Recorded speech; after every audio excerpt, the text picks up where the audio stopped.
Are you serious? I really I got it right here too. So Right there. any questions? Oh, you work so. Thank you, Dorian. Okay, so welcome to YONICHAT, you guys. Today we're going to have my friend Tui and my friend Dori. And you guys know I love to have my YONICHATs with people that I know. And so you just can feel like, you know, that cool connection and just the regular flow of conversation that we have. But today is going to be amazing because I'm excited about it. This is not my area of expertise. And I'm really happy to learn from, you know, the people that are around me in my life and really help open up some perspectives. So somebody wrote in and asked me about open relationships. She's looking forward to dating and kind of like, you know, figuring it out, but she wants to know what kind of things to look for, or she wants to know just about other people's experiences. So that's what today's about. It's about sharing experiences of different relationship structures. And my friends here today have good things to share with us. So just listen in. I can't see what you're saying on there, but Dori can. So if you have a question, she'll do it for you. All right, so I want to introduce my friend Tui. What's happening, y'all? My name's Tui the Shark. Y'all already know. Y'all can find me online. Anything Tui the Shark. It's TUIDASHARK.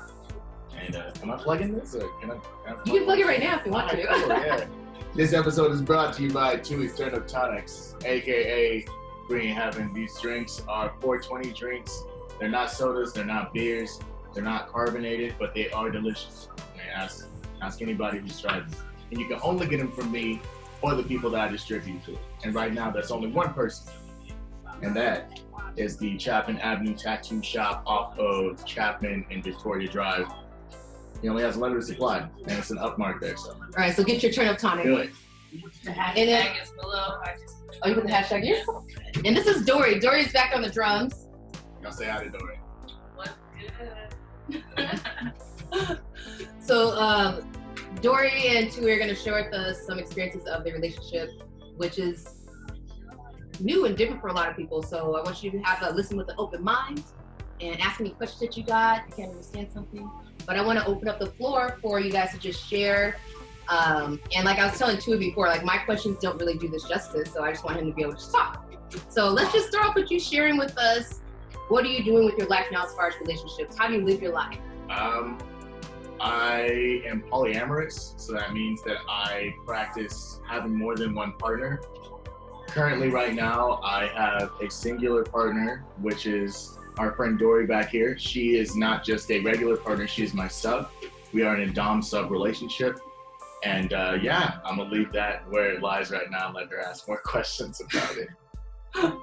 Yeah, I'm gonna ask more questions. So can you explain to me, like, just imagine I'm ignorant, what is a dom-sub relationship? Well, every dom-sub relationship, like this is why this is such a loaded question. Every single one is different and it's based on the two individual people. Now, most people they'd akin it to 50 Shades of Grey. You know, that is more centered around kinks or BDSM, which is bondage, dom, sub, and sadomasochism. And even though we do practice certain kinks and whatever, every single dom-sub relationship has its own dynamic. Like each person and each individual is different. Each person and each individual wants different things from that relationship. It's never just strictly sexual. It's about growth. It's about learning yourself via the eyes and hands and tools of another person. So there's that. Okay. And so do you guys ever do what they call switch? Do you switch roles or just something that's fixed? Well, in our relationship is strictly a dom-sub relationship. I'm what is called a switch in the lifestyle, which means I can both be a dom or submissive depending on the person. So I have subbed before, and I do practice some submissive type acts. Like I was just beaten the other day, a couple of weeks ago, where I would submit my full naked body and somebody would take different tools and they would beat me because I am very much a masochist as I am a dom or a sadist. I'm not as much big on sadism, which is somebody who causes pain for pleasure and gets pleasure from causing pain, whereas the masochist is somebody who receives pain and translates it into pleasure. So yeah. Thanks for clarifying that, because a lot of people don't really know the difference between those. I figured the more we just know like the Rihanna song, you know, like that's all we know. So thank you for clarifying that. And what did you do? This is not always something that you did, right? Like, so how did you transition from whatever you're doing before, which I think was monogamous? Was it? Vanilla relationships are what they're called in the lifestyle, you know, vanilla? As in plain. Oh, okay. We don't mean any offense by that. That's just how we define it in the lifestyle and the terminology. So, yeah, monogamy. I was married before, but that didn't go so well for so long. I've always felt, even as a younger person, that it's a possibility to love more than one person, to be with more than one person, because I think that people are more akin to puzzle pieces. So you can be the very advanced puzzle piece that has all these different edges and holes and rounded places that people and other puzzle pieces can fit into. Or you can just be the edge piece where nothing fits here and you just have one opening, you feel me? I like that. That's a really good point. Thank you. I can see that. So let's hear a little bit from Dori. You gotta speak up. Yeah, you gotta speak up. So go all the way back. So tell me, you already told us you guys are practicing dom and sub relationship, and so according to openness, does that include you guys dating other people? Is that something that is an open door? How do you go about that?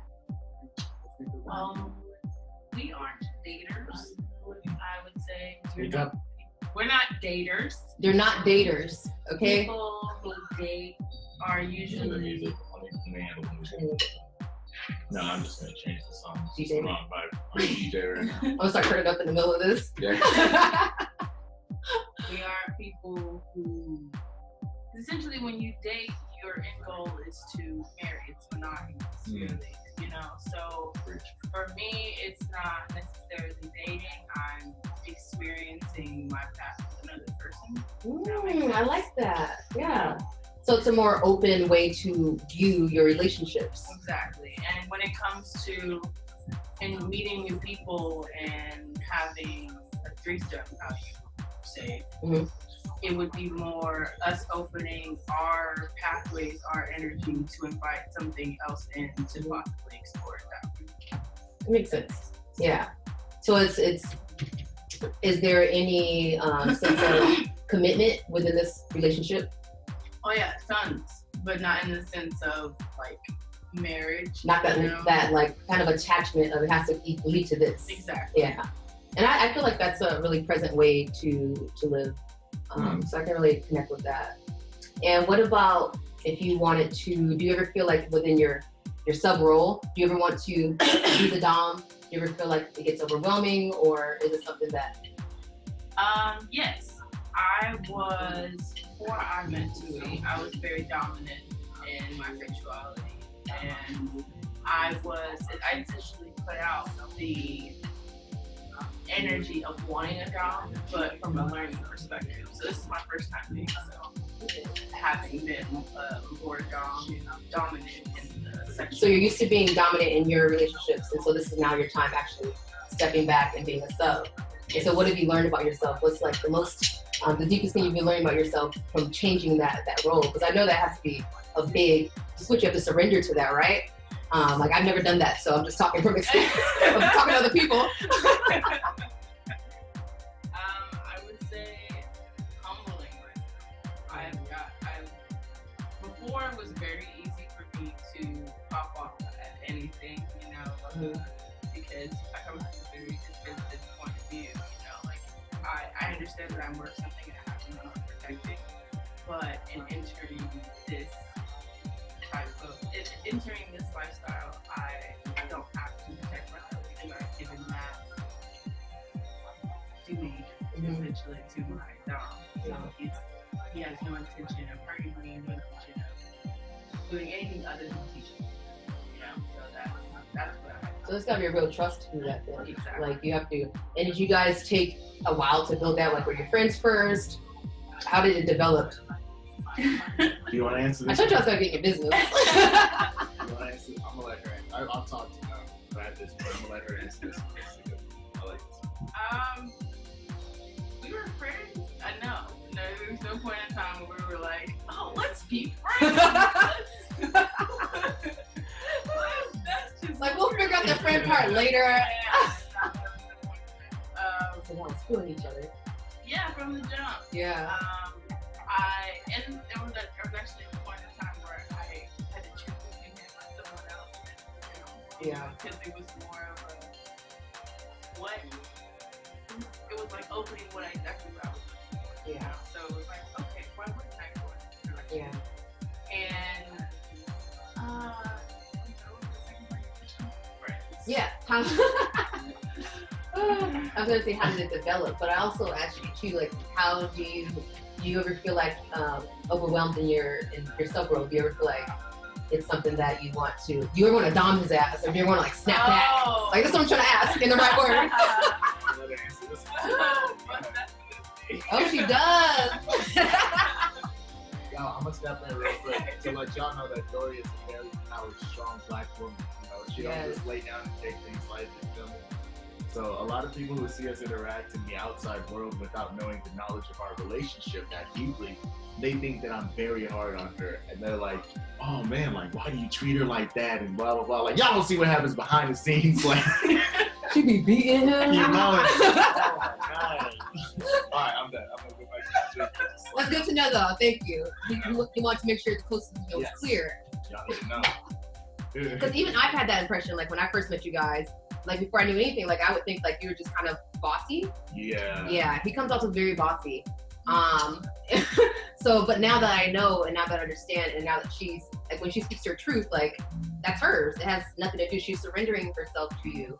And for me, even though I don't practice that, like I always respect somebody being able to surrender and heal in the way that works for them and being in a relationship that works for them. Absolutely. So I really appreciate that, like you sharing that and being able to surrender yourself and be humble. And the thing is, before anybody can be a proper dom, for those of you who do practice lifestyle out there, before you can be a proper dom, you must first be a proper self, because you cannot expect people to do things that you haven't or aren't willing to do.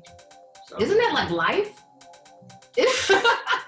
Right? When you said it, I'm like, that's why it's called a lifestyle. Yeah. You know what I mean? And so that was one of the things I learned earlier on. The lifestyle is about life, right? So just the whole point is surrendering your power. A lot has to do with like every day, how we have to defend ourselves, how we have to. So when you have this life, this home structure where you can actually just, and you have the structure and you have the support, then I totally get it. And it does relate to life. Everything we do relates to life. Like we talk about sex. You have like, you can't feel in your body, you don't feel present in your body. Right. It relates to other things in your life too. So absolutely. And what do you guys, so being in the lifestyle or being, you know, non-monogamous is kind of taboo. So how do you guys deal with that as far as like family, friends? Is there any like backlash socially?